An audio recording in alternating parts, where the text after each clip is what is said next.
接下来我们要看的是洪都拉斯，观众朋友，本来我们的友邦内3月的时候跟我们断交，然后现在呢立刻投奔到中国大陆去了。我们看到了洪都拉斯的总统此刻人正在北京，预定等一下下午或是晚上的时候会跟习近平见面，而洪都拉斯驻中国大陆的使馆也在昨天11号在北京进行开馆仪式了。您看到的这个是中国大陆的外长秦刚跟洪都拉斯驻中国的大使两个人一起揭幕，还有举起香槟杯一起干杯。而我们也请导播让我们看看洪都拉斯的女性的这位总统卡斯楚。今天稍早的时候已经到了天安门，向这个他们的人民英雄碑来献花这也是卡斯楚跟台湾断交之后在2个月之内就飞到中国大陆去了。他们签了中洪，签了19项备忘录。那当然，我们看到呢，讲的是需要在一个中国的基础上面要建立他们的外交关系。而另外呢，我们也可以看到呢，在这个使馆的开幕仪式上头中洪的官员亲切的拥抱，洪都拉斯的官员还秀了中文那两国现在水乳交融看在我们中华民国的外交的这些同仁们眼里，真的是万般不是滋味那这19项中国跟洪都拉斯签署的备忘录里头经济部长洪都拉斯的经济部长还说了，过去洪都拉斯的产品出口中国有一部分要经过台湾来中转，随着两国外交关系的建立这两国的贸易可以更快更直接。而事实上呢，那当然全世界的外交关系都一直瞬息万变，大家也都在看中国跟美国到底能不能够通上话，能不能够有进一步的接触。现在传出布林肯18号也就是下个礼拜要到北京去拜访，有没有可能见到习近平还不知道，只是能不能够如期登陆中国呢？恐怕又有变数了，因为最近出现了古巴的窃听风波，外电在报道说中国大陆撒了大把的银子在古巴建立所谓的窃听的一个基地所以呢，外界就出现这样子的一个阴谋论说这是刻意被泄露、被放出来的消息目的是要破坏布林肯访问北京这个有这样的一个目的性在。而另外呢，我们也可以看到呢，中国大陆的美国问题专家张腾军就讲他说每一次中美要进行一个比较高级别的接触之前，美国就是会搞一些小动作来干扰，试图在舆论上面占据优势，为会谈增加筹码。环球时报就立刻讲了，他说华尔街这个独家是一个造谣而且是专门为中国大陆来造谣的一个专业户他们重重的批评了华盛顿邮报。另外我们再来看看中东的问题，中东现在还需要美国吗？过去为了他们国家的安全，还有这个石油的关系美元石油的关系，他对美国的依存或者是关系牢牢的。可是现在呢，看起来中国跟沙烏地阿拉伯的关系也越来越近了。我们看到中国在这个地方投资了巨额的金额而且有一个叫做中阿合作论坛他们举办了一个企业家大会，第一天就看到中国跟阿拉伯国家签署了30项总额超过100亿美金的投资协议。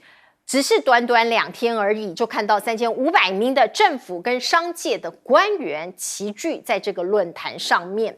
那沙烏地阿拉伯跟中国的合作西方当然会发出一些担忧包括沙烏地阿拉伯的能源大臣他就说与其跟中国竞争，不如合作会对我们比较好。中国的石油需求非常的大，也在增加，所以他们必须要抓住机会。这是沙烏地阿拉伯现在官员的说法。而美国是不是要放弃沙烏地阿拉伯呢？看起来并没有因为布林肯在沙烏地阿拉伯访问他说以色列与沙烏地阿拉伯的关系正常化还是优先事项，他在中间也在穿梭。可是当沙烏地阿拉伯的媒体问他说中国已经促成了沙烏地阿拉伯跟伊朗的和平两个人又重新复交了嘛，这成为沙烏地阿拉伯石油进口国之首所以美国对海湾国家还有那么重要吗？也有人提出这样子的一个说法跟质疑了。另外美国当然有很多的盟友，其中最坚定的就属加拿大了。加拿大最近呢，这个看到他的总统杜鲁道跑去基辅了，跑去乌克兰了。他还这个宣布承诺要提供100亿的军事援助。另外呢，外界还瞩目说他要把一艘货机转送给乌克兰，怎么回事哦？这是一艘应该是一架本来被这个加拿大扣留的一架俄罗斯的货机，那个时间点呢，它被卡在加拿大的机场了，所以扣押之后，加拿大说那没关系啊，干脆我们把这架货机送给乌克兰，可以这样子吗？因为俄罗斯就抗议了，说这是我们的东西，不可以让你随随便便就承诺转送了。我们来问问看亮哥你怎么看？包括这个。中东的关系，以及现在卡斯楚人还在北京。这个《华尔街日报》登这个独家我觉得是至少是军情人士放的消息啦，他也不可能自己杜撰新闻嘛。可是《华尔街日报》很故意，他登了2篇文章，第一篇就是军情人士释放的消息，说要在古巴岛，就是主岛啦，然后建立这个窃听设施那距离佛罗里达大概对美国南部可以全面监控那听说中方是出了数十亿美元我觉得这样的一个新闻美国在这几年内如果毫无所悉，真的是难以理解了那中国跟古巴的外长都立刻否认，而且把《华尔街日报》大骂一顿那《华尔街日报》还登了第2篇文章，我觉得就非常故意，他就登到1962年那个古巴危机，所以这个显然就是这个冷战进入新时代了，叫冷战2.0然后他选择的时间刚好是这个古巴去访问中国的时候，然后布林肯6月18号要去访问中国之前，那华尔街这篇文章被否认之后，可是《纽约时报》却引述再跟进，所以我觉得这里刚好凸显出美国内部真的有一群人对布林肯去访问中国大陆是反对的所以你看，我觉得最典型的就是那个白宫事务主任科比的回应，他第一天出来讲得不清不楚了，说这个细节我没有办法回应了那第2天他立刻出来讲说没这回事，那你刚好看到2种意见嘛所以。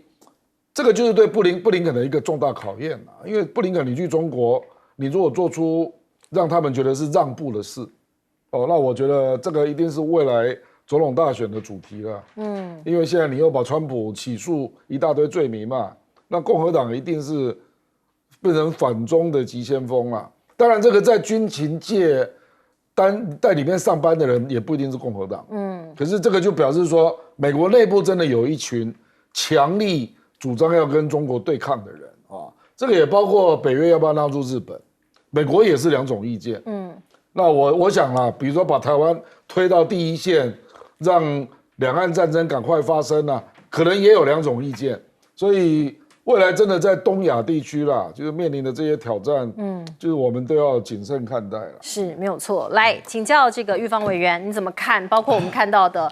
在北京这个卡斯楚正在访问，以及布林肯接下来访问北京能成功吗？我先讲了所谓这个中共在古巴放这个监听这个设备的事情，是我这可能性是非常低的。什么原因呢？因为中国大陆对美国是很不爽，因为他认为美国全力打压他，特别在高科技方面。但是他还是不愿意跟中国大陆、跟美国闹翻。你看到他1年从美国赚了多少千亿美金，而且你真的跟美国整个闹翻的话，不管军事、外交各种代价是真的是很大。然后古巴对美国来讲是个最敏感的地方，因为对美国来说，虽然拉丁美洲有些国家跟他也不是那么友善，但是像古巴这样子，当年跟苏联那样的要好，然后让苏联在上面摆中程弹道飞弹瞄准美国。这个是从来没有的事，所以古巴是个很特殊的国家。那你今天，你如果中国大陆在美国最介意的这样一个古巴摆放监听美国这个设施的话，你觉得美国会不会报复？这比气球事件要严重10倍耶。对，所以中国大陆没有那么笨啊，不是想不想，是敢不敢、愿不愿意的事情，因为这个代价太大嘛，对不对？美国如果真的掌握它有监听的设备在那里的话，以美国今天的科技，一定可以拍到，一定可以拍到，至少是一个基地的那个模样可以拍出来。没有嘛，所以这个我不认为是真的啦。导致刚刚讲到这个沙特阿拉伯的问题，我觉得中国大陆跟沙特阿拉伯的关系，其实从20枚中程弹道飞弹东风3型开始的，那个也是造成沙特阿拉伯要跟我们断交的原因。因为沙特阿拉伯要跟以色列竞争，跟伊朗也要竞争，所以他没有安全感，美国不愿意提供给他，他就提供。而且这些年来，其实他跟阿拉伯跟中共的军事关系，就沙特阿拉伯是越来越紧密。你看无人机，还有一些的核能方面的合作，还有军事上，还有其他一些更深层的合作，他们都在进行。所以沙特阿拉伯，我认为他跟美国的关系会改善，但是要以放弃跟中国大陆的关系做代价的话，沙特阿拉伯是不干的。因为这里面有个很大的问题，大家常常会忘掉，它是阿拉伯民族回教的国家，伊斯兰教的国家，跟以色列基本上来讲，一般百姓来讲是认为以色列是敌人的。然后以色列在中东常常会攻击，比如说巴勒斯坦，一下要攻击叙利亚什么，对阿拉伯的普遍阿拉伯各国的阿拉伯人民是没有办法接受的。是，所以他有，而美国又是以色列最亲密的朋友，所以先天上美国跟沙特阿拉伯是没有办法太亲，是有个以色列的缘故。没有错。来请教彬哥。我觉得洪都拉斯这个就是也就摆在事实摆在眼前，因为中国大陆比较能够符合他们的利益嘛，就是这么简单的一件事情。那国际现实就是这个样，所以也不用去怪人家别人干嘛。实际上，洪都拉斯这件事情的警讯是什么？警讯的就不是我们跟洪都拉斯之间的交情，没有人把这个交情当一回事，是美国的影响力在下降，才会造成洪都拉斯愿意去跟中国大陆在一起。所以我觉得这个才是对台湾真正的警讯啊。其实跟台湾交朋友的人，没有几个人是看台湾的面子，大家都看美国人的面子。所以这对我们来讲是很麻烦的一件事情。那但是呢，布林肯跟中国大陆之间到底他有没有办法去造访？我到现在其实还是有点怀疑。18号不知道能不能够成行，因为你看中国大陆那边到现在还没有任何反应哦。对，他没有很明确讲说布林肯要来，都没有，已经没剩几天了。对，所以这个又跟上次好像有点像，会不会到最后又黄掉？我觉得这不是不可能会发生的，特别是就在他前行这一段时间，不断的又是古巴的这个事情，又是一大堆的这种各种两岸就是美国跟中国大陆之间不利的消息，因为美国又在制裁中国大陆的厂商。那在这种状况下，双方真的能谈吗？会不会到最后是布林肯去了之后，又在廊坊停住了，又给他一个比较次等一点的待遇？所以目前我觉得变数都还很多，显示美中之间的关系恐怕问题还是很大。那但是呢，沙烏地阿拉伯，我觉得美国现在要把它拉回来是很困难，是因为很明显的美国没有办法满足沙烏地阿拉伯的利益，而且我觉得美国最近的政策很怪。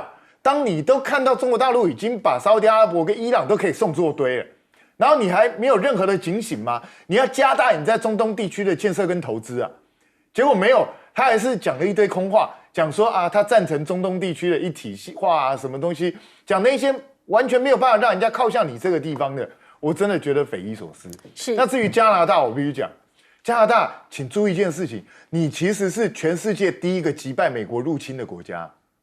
你是你不要忘记这件事，你现在怎么搞得自己完全像小弟一样？为自己的国家争点气了。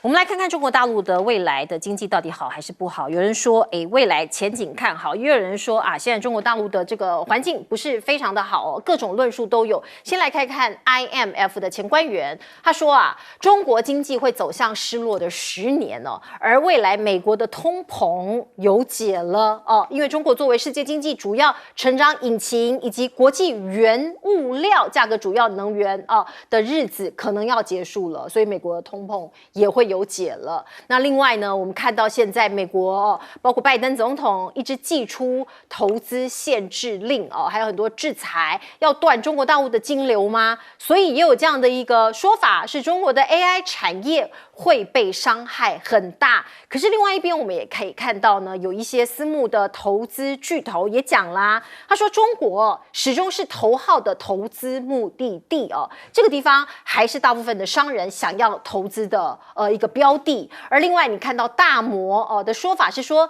今年2023年的下半年，大陆有更多稳增长的就把这个增长的稳定的措施，所以他们预估经济会升到6%的成长率所以各种看法都有，有的看多，有的看空。而习近平中国大陆的领导人，他最近抛出了一个经济上面的议题，他说中国要进行双循环引擎，然后严惩打贪。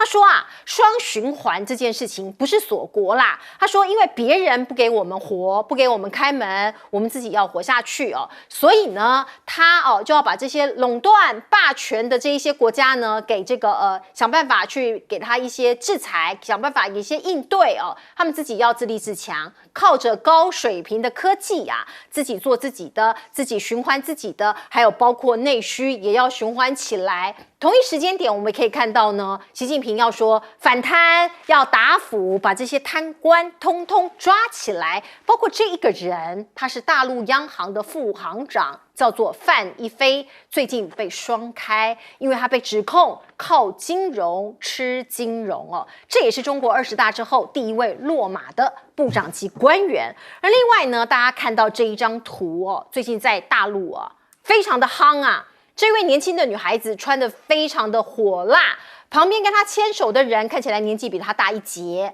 这个人是中国的国企高层，中国的中石油总经理叫胡继勇。这位女士就是他的小三她借着出差之名带着小三去逛街。本来别人不是跟拍她，别人是在路上拍一个类似街拍吧，就说这个女生很漂亮，我拍一段影片。拍完之后把它放在网络上面，结果眼尖的人认识这一对男女的人就看出来说，这不是我们的总经理胡继勇吗？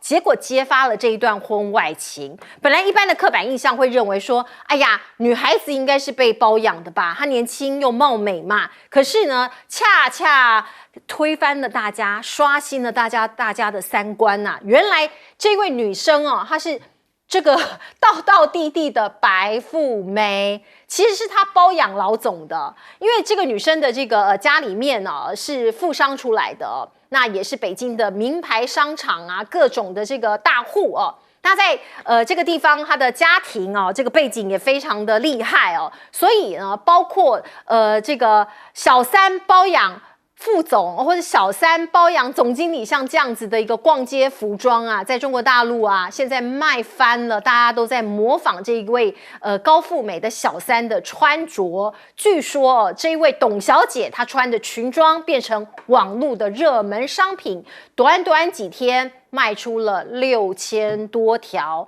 而好多人都在路上拍像这样子的董事长搂美女的一个画面有一些人真的被这个揭发了包括高企带小三街拍连锁反应在中国大陆各地发烧。那当然这也是反贪腐的一环。来问一下这个亮哥你怎么看你有看到这个抖音上面这个影片吗？有啊，那个不能说他包养老总那老总是他的男朋友之一啦。他还很多男朋友他就是不忌讳这个嘛。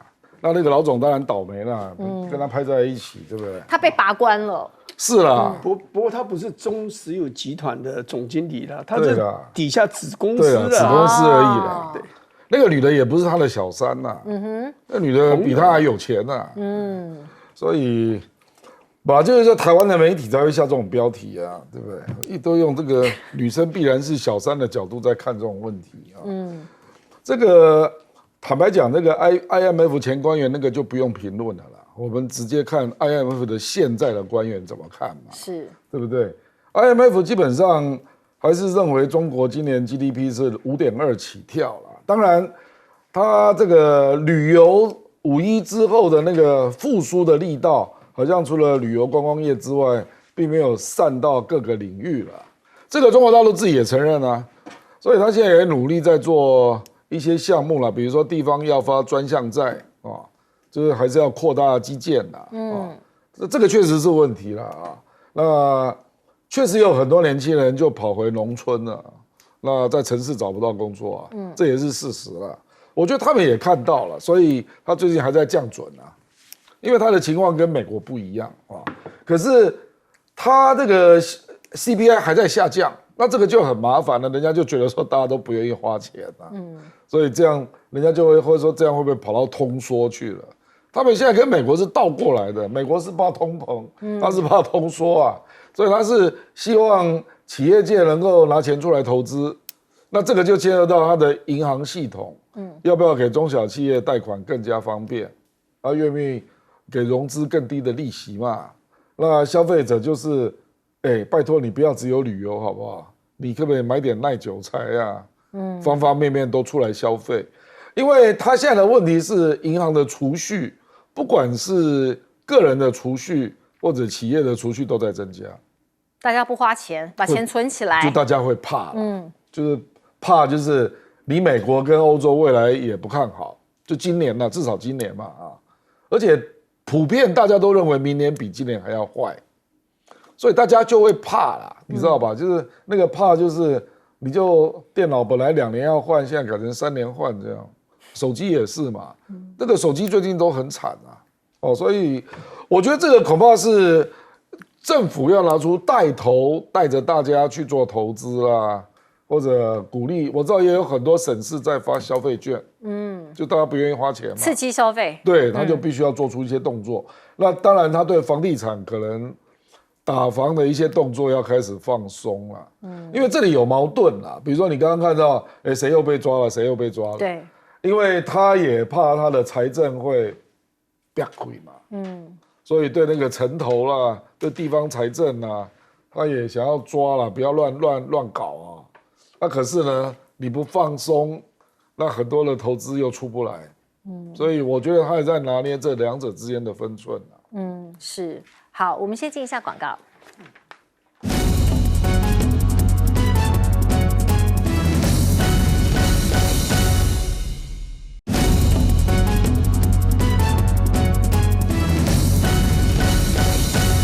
好，我们来请教育方委员怎么看中国大陆现在的经济，还有未来到底是看好还是看空呢？他有一段时间他是一定要去调整的，因为美国结合这么多国家这样对付他从投资一直到高科技的这样的一个产品的引入，就半导体产品，这个是伤是很重的。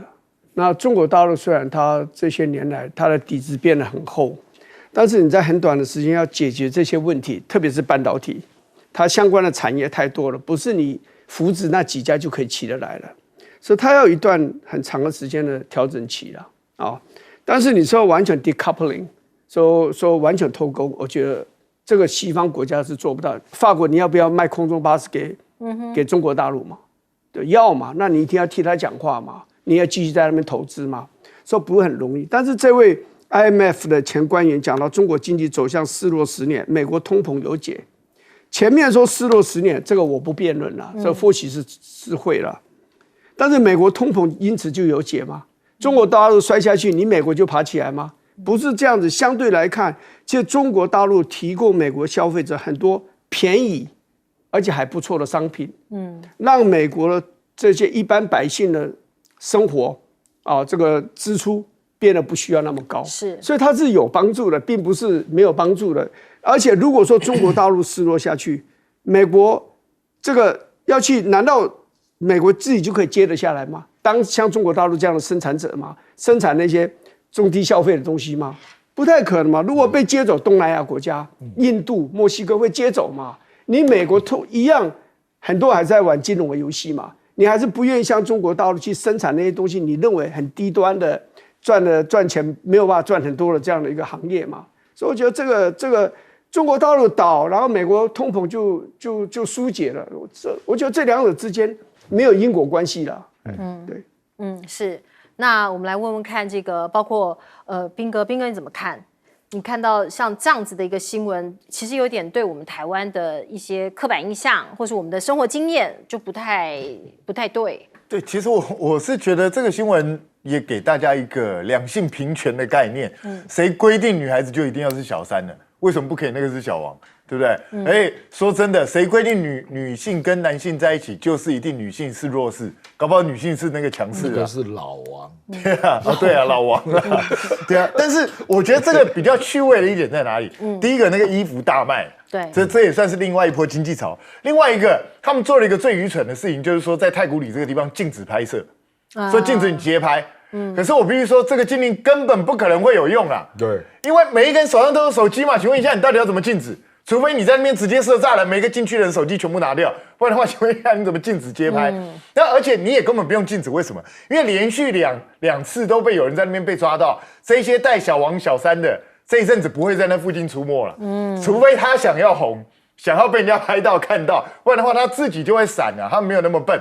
但是问题是，我觉得这也是另外一个，也就是当中国大陆经济发展之后，这一类型的状况其实也越来越多了。是，那你们怎么去未来社会怎么去应付这样的一个变革？我觉得他们自己要去思考。没有错。来，我们进一下广告。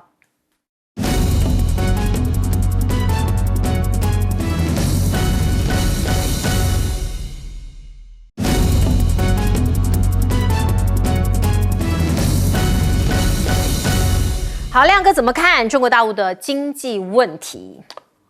本来因为大家看到中国大陆的地方财政那负债很高嘛，所以习近平他也刚成立了审计小组，想要做一些金融上的检查啦，所以我刚刚讲到地方政府啦，或者一些影子银行啦、城投啦，他都要把手伸进去，可是这个就会造成很多人不敢动嘛，那你不敢动，地方建设推不动，那投资啦，那就不能够带动消费嘛，所以它是有点两难呐。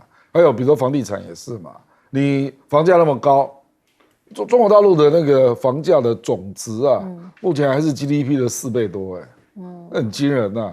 美国是1:1你就知道中国大陆的房价有多贵，所以他又不希望房价继续涨下去。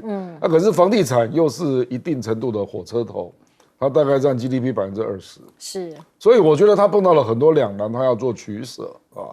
那我觉得最终还是会在经济上宽松啦，因为李强毕竟是民间企业出来的，那个他是浙江省，所以他知道民营企业需要什么，所以在这种情况下，我认为他大概这方面就会授权让李强去干了啊。那李强，我觉得他对中国大陆的民营企业他是有方法的啊，那只是说你就是要放手。那放手就是，不然你没有办法创造更多的就业了。因为我目前知道他的年轻人24岁以下，他的失业率有超过2成。当然很多都在农村呐。对啊，可是这些人你也不能够不顾啊。所以我觉得他应该会朝经济还是要刺激啦，让他能够持续发展啊。这个角度啦。是。那习近平讲的双循环这件事情到底？双循环，你现在外循环带不动啊？就外循环带不动，因为欧美的订单嘛，因为欧洲是第2大出口国啊，美国是第3大，那你不能只靠东南亚啊，对不对？那所以这个也是他的两难啊，就是说，坦白说了，这个在笑中国的，不妨自己去看看欧洲跟美国了。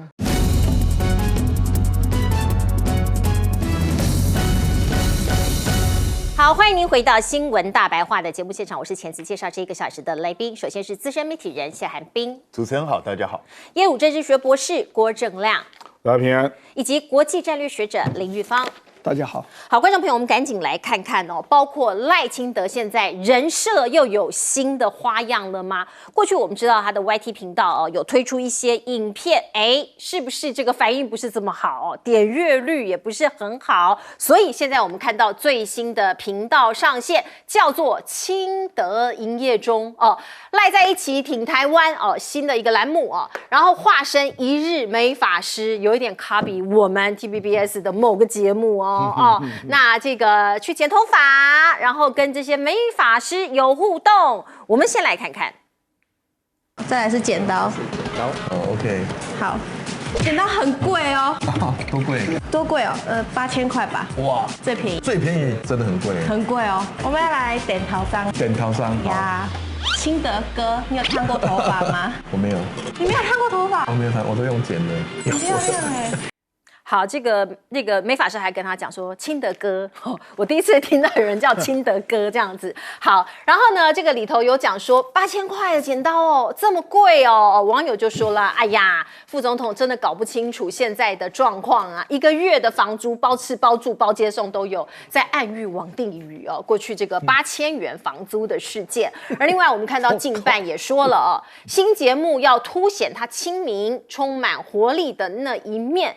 可是呢，网友也很聪明啊，立刻回去看看过去啊6集的影片，叫做《看见赖清德》，记不记得？包括用牛油来治脚伤啊，还有抽中金马奖的故事啊，哦，这些是不是点阅率不好？所以现在改弦易张了呢？哦，还有呢，又有网友指出来说，哇，这个感觉有2014年连胜文的影子啊！怎么说？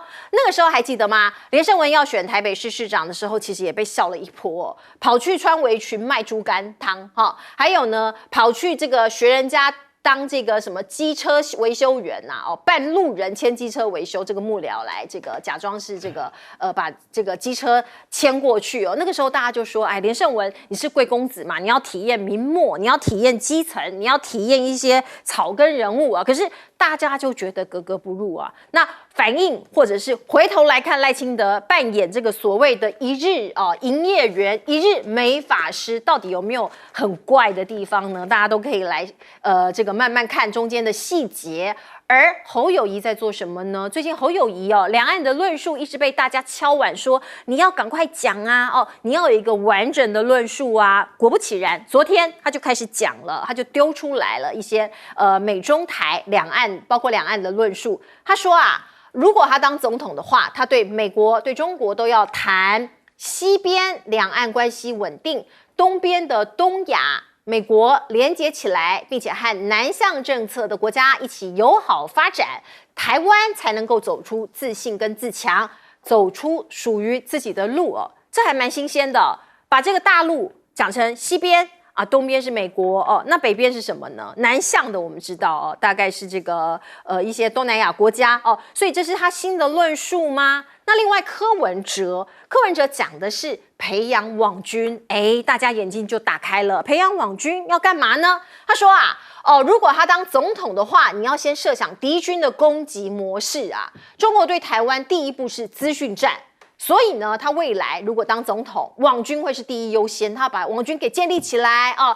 警告中共，台湾有能力瘫痪网络这是柯文哲的论述，他要建构属于我们自己的网军那另外呢，游盈隆教授也发表了他对柯文哲的观察，他说不要小看柯文哲，他已经不是过去那个无下阿蒙了，最近他民调很好所以赖清德你不要掉以轻心因为柯文哲他不惧争议也不怕出错，不断的创造议题跟话题，不断的引起选民的好奇心如果再这样继续下去，目前你第一名的赖清德，你也有可能不再稳居第一了，要小心不要掉以轻心那另外呢，台海啊、美中啊这些议题，当然就是要当总统的人必须要说清楚、讲明白的因为现在台海紧张，德国的媒体就出现这样的标题他们说啊，中国大陆武力犯台，还有美国会介入，这是时间的问题，迟早都会发生的。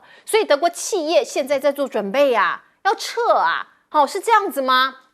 另外呢，韩国专家也讲了说避免要落入两强的陷阱，因为美中抗衡在台海这里非常的激烈，这是各个国家自己的盘算，各个国家自己的打算。那我们再来看看，包括对岸最近在发生什么样的事呢？美中新战场，我们看到了军舰在台海对峙24小时之后，中国大陆公开了南天门计划。这是什么计划呢？这是中国大陆在努力推动太空科技发展的计划，而最近最夯、最热门呢，在台湾看到的对岸的新闻，可能就是这个梅西的签证门。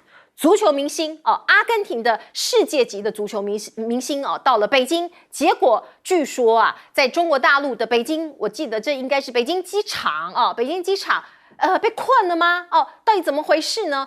一开始我们只看到这张照片，可是有人看图说话哦，讲出来的新闻内容是什么？大家参考看看。讲的是说哦，梅西飞抵北京的时候，因为签证哦，所以受困。然后他有双重国籍，有带西班牙护照，可是西班牙护照呢是跟台湾免签，不是跟中国，所以梅西就问了海关，问了移民官说啊，台湾不算中国吗？我必须讲哦，我又去了解了一下。这个是网络上有人把这个故事讲出来，可是消息来源是什么？有没有访问到梅西，或是访问到海关？到目前为止没看到哦。可是不知道这个话是怎么出来的，我们只看到这一张照片。可是呢，我们台湾的政治人物啊，尤其是绿营的朋友们，就不断的在传送这个新闻，就说包括洪胜汉说谢谢梅西，全世界的足球迷都知道了，台湾不算中国了。王定宇说谢谢球王用行动和言语双认证。台湾不是中国，感觉很嗨呀哦！可是呢，因为这个讯息在网络上发烧嘛，我们就看到对岸中国大陆的媒体啊，包括广州日报哦，也做了一个报道，他说这是假消息哦。他们说他们官方赛事组委会的消息是说啊，本来哦这个护照的确有人出问题，可是不是梅西，而是梅西的队友叫奥塔门迪的哦。那梅西本人没有问题啊，没有任何签证的问题。那奥塔门迪卡哦，这个奥卡门迪卡关的原因哦，也跟这个所谓的免签证适用无关，而是他申请的文件的资讯和护照号码不对哦，所以被卡关了。现在变成罗生门了，因为都不是第一手的消息，都是转述哦，还有看图说话，所以到底是不是假新闻呢？哦，这个有一个问号。来问一下亮哥你怎么看啊？包括3组候选人现在的两岸论述。侯友宜最新丢出来的是西边西边是指中国大陆吗？问一下亮哥。他是从台湾的角度说，我的西边是大陆嘛，然后东边是美国跟日本嘛，然后南向这样。事实上，美国跟日本应该是东北面之类的啊。他事实上没有什么新论述啊，他只是在讲说，在我们的方向，大陆在我们的西边这样。因为我本来以为他真的要称呼这个两岸为两边因为那个南北韩在互相承认之前他们有签过那个互不侵犯的协定。那个时候我去看那个原文它就是有南方北方，那时候还没有互相承认那后来他们就加入联合国了嘛，就互相用国名的这样他没有啦，他没有到那个层次，他还没有到什么没有啦，两边这样子，所以算不算是两岸新论述啦？不算，因为这个玉芳兄就国民党的他跟侯友宜也很熟啊，对不对？我们玉芳兄不会提供这样的论述来。没有，就我没有参与，没有参与。那至于那个赖清德那个我觉得那个有点像阿扁当年是做什么像什么。你记不记得阿扁那个时候拍了一系列广告？那阿扁蛮入戏的，我记得有什么车辆的修理工啊，什么各种职业啦。这个就是看你自不自然了。这个其实没有说哪一个一定对或不对。是。那这个是靳总那个郭雅慧啊，我们那个同宗的妹妹帮他想的吧？我觉得这是不错的 idea 啦。那重点是演员就你要入戏啦，不然你如果还是不要让人尴尬。你如果 KK 或者对尴尬就会怪怪的啦。那陈水扁那时候那一系列广告是得分的，就是做什么像什么。那他也一直这样自诩自己嘛，说我就是做什么像什么，做市长像市长做总统就要像总统。这个没有错啦，他就是那阿扁那一系列，我记得他就是走到中间跟甚至下层民众，然后去揣摩他的职业了所以。他做这件很好啊，我觉得是好 idea。他只是说你要演要观察他的演的好不好？对，真不真实啦？是不是？如果能够顺便提出人家想要解决的问题，那这个就是一个不错的设计了。是。那当然要看他演的如何了那柯文哲那个诉求我真的有点惊讶，是因为已经引起大陆的注意。那简体字的新闻都出来了。你说网军这个？对，说。我不知道他为啥是提这个我觉得他如果提出这样的诉求，以他这个157智商这么高一定是想要争取绿的票了不然你讲这干什么？因为坦白说啦，因为他在讲两岸哈，包括说服贸协定可以重谈呐，金厦大桥可以盖啦，这个基本上都是想要抢蓝的票嘛。可是我觉得他大概觉得已经够紧绷了啦，抢的差不多了，就抢的差不多了，所以他要回防，因为他民调有一次超过25嘛，所以他大概就是想要稳住那里。那大概就是说回防说，其实我也是绿的，我认为这个赖清德就是要小心，因为他事实上我看过他很多论述，他的文宣团队真的蛮强的，他每天都有2分钟、3分钟的短片。在网络上到处散播，到处散比如说他去日本，那个短片之多的那有一些真的会抓住你那我们也坦白讲了，这3个候选人，柯文哲是最灵活的，另外那2位都有点拘谨所以当柯文哲要往绿这边走的时候，他就开始丢出一些我不甘示弱啊，怎样怎样他在日本他也讲这个话他说我一定要让他知道要打台湾要付出代价，是，那他大概这种语言都已经开始出现了，那大概就是要抢我们说浅绿或中间偏绿的，或年轻一点的，对，就反正他就是要撑住他那个25，要稳定住嘛，然后再看有没有机会，就是先确定让侯友宜变成第3呐，然后接下来再往30去走嘛，我觉得他的策略就是这样，然后再往冠军的宝座去挑战。来，请教彬哥。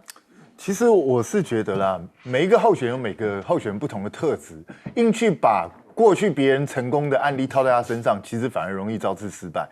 你不要，其实你看连胜文当年就是失败的案例，对不对？那是非常明显，因为他就是不适合这种人设的人。那去年还有一个家委失败过一次，叫陈时中忘记了，陈时中也是各行各业都到处做，结果也是失败了。去酒吧那所以已经有2个很明显的失败的教训了，赖清德还要采取这一招。你有没有考虑到赖清德的人格特质到底是什么？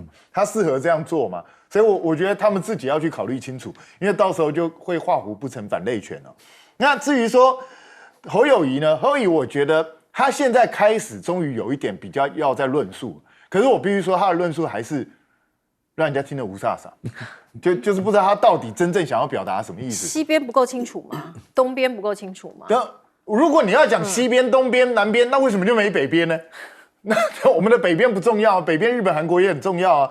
然后你为什么要用西边、东边这样去比较的目的到底是什么呢？所以我不知道这是谁教他这样讲的，但是我觉得有的时候不需要讲那么肉等一大块。你可以看柯文哲是怎么讲，柯文哲很多时候他并没有跟你讲很长一串，他就是随便几句话就biang，马上人家就变媒体就会上头条上新闻。为什么？因为他讲话是有关键词在里头的嘛。所以我觉得侯友宜的团队应该要去帮他找一些关键词，让他知道第一个你怎么上媒体，第二个怎么样能够吸引目光，第三个你的论述要简短有力，而不是拉扯了一大堆，然后人家还是不知道你到底真正想要表达什么意思。那柯文哲的优点其实就是他的缺点，就是他反应很快，然后他的团队每天帮他想一些新话题，那讲出来之后，嘣一个震撼弹出来。可是震撼弹完之后呢，他过2天就讲别的事了，他也不管这件事了。那像他这次讲说我们要成立网军，然后直接瘫痪对岸的那个高铁跟 ATM。那我想先讲一下，人家对岸已经没什么在用 ATM， 瘫痪那个没有用了。而且我说真的，台湾如果年年去瘫痪人家的高铁，两岸之间没有战争哦，你年年去瘫痪人家的高铁，你知道会发生什么事吗？什么事？你是恶意去瘫痪对方的民用设施，请问一下，所以你是给对方一个最好的借口来打我们，是。所以我觉得这个恐怕他自己要去仔细想想，看到底发生什么事哦。那但是尤盈隆老师也点出来了，就是柯文哲的优点是什么？他就是不断的转换，不断的主动进攻，就算说错也没关系，因为说错大家就会忘掉。为什么？因为我已经提出一个更新的东西了，然后你就会想不起来他到底提了什么。那最后我要提一下这一个所谓的梅西的这个事情，这个在网络上吵得很凶。是啊。可是最让我觉得很下课就是，如果是一般乡民，甚至王定宇跟洪申翰这2个没有公信力的人去讲，我都觉得 OK。但是我们国内是谁转载这条新闻？是中央社。中央社转载的。中央社可以去转载这种新闻吗？网络上根本不确定的东西，你是国家通讯社拜托。你现在是认为认知作战比国家通讯的官方立场更重要，就是了。然后你转一个没头没尾，到底真假都不知道的东西，中央社去转出来，然后洪申翰跟王定宇这2个出来跟着攻击，这一条龙式服务法嘛。然后到最后根本就是个大乌龙。你们不觉得这样很丢人吗？虽然是好歹曾经是新闻界的龙头，是不要这样子作践自己。其实至少应该要问到梅西，问不到本人，问他球团，问他经纪人啊，至少要查证一下哦，这应该是一个比较基本的态度。来问一下玉芳委员，这我觉得柯文哲对资讯战的了解是非常有限的这个有点自负其短了哈。他讲到这个，好像资讯战他优先要去发展，其实每个国家他有军队就会有王军啦，但是你说真正打仗的时候，他说会先打资讯战，好，过来才是飞弹，过来才是这个什么制空制海的战争。那你告诉我，最近的几场的战争，就过去的20年的战争，你就讲资讯战好了，你就讲波斯湾战争好了，讲阿富汗的战争好了，再讲乌克兰战争，这资讯战扮演的角色是非常非常低的。而且资讯战你要摊贩对方，其实如果对方不弱的话，他们的防火墙都做得不错。你真要摊贩人家不是那么容易的事情。就算你瘫痪了人家，你也不见得可以造成致命的影响。所以要把对方给摊贩掉，即使是网络人家就有辩论，要硬杀还是软杀？软杀就是柯文哲所谓的用网军把对方给瘫痪掉，这样子在键盘上打就可以瘫痪人家。是，他们说这个其实真的要有效是要硬杀，硬杀就是真的直接用飞弹、用炸弹攻击你，把他的机房把整个的设备摧毁掉，是这个才是真正的关键啦。所以波斯湾战争的时候，其中一个最重要的一个目标，美军攻击的目标是什么？就他们的电信大楼嘛，电话公司嘛，电信大楼，这是他优先要攻击的地方，在这个地方。是，所以他说这个就是比较的，我认为他最重要是因为年轻人对网络很有兴趣，然后网络作战看起来是一个好像很吸引人家的东西，对，所以他提这个纯粹要吸眼睛啦，但是真正内行人一看就知道，他讲这个话是非常非常的这个外行啦。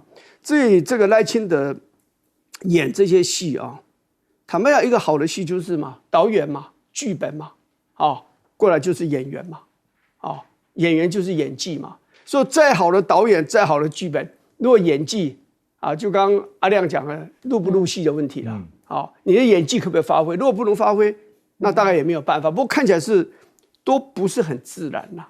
像阿扁那样演技这么好的政治人物，真的是不多，很难，不多。是，我们来看看呢，这个洪都拉斯我们南美洲那个梅西英文新闻出来了，他大概耽搁了30几分钟了。那现场大陆的球迷是围着200-300个人所以他的确有耽误了30几分钟，的确称正有问题。他说 small problem， 英文就只有写 small problem， 小问题。可是什么问题？他的解释是说有一个人证件有问题。OK， 可是有日本人我们不知道，不是他本人，另外一位有问题，所以他们是知道是梅西的 team 来了，他们知道了。OK，所以我们现在知道的讯息是那个球团有人的签证有问题，有人的护照可能有一个小小的问题，可是不是梅西本人？那梅西本人有没有讲说台湾不是属于中国这样子的话，我们都不知道，因为没有外电的报道我们跟观众朋友来补充说明。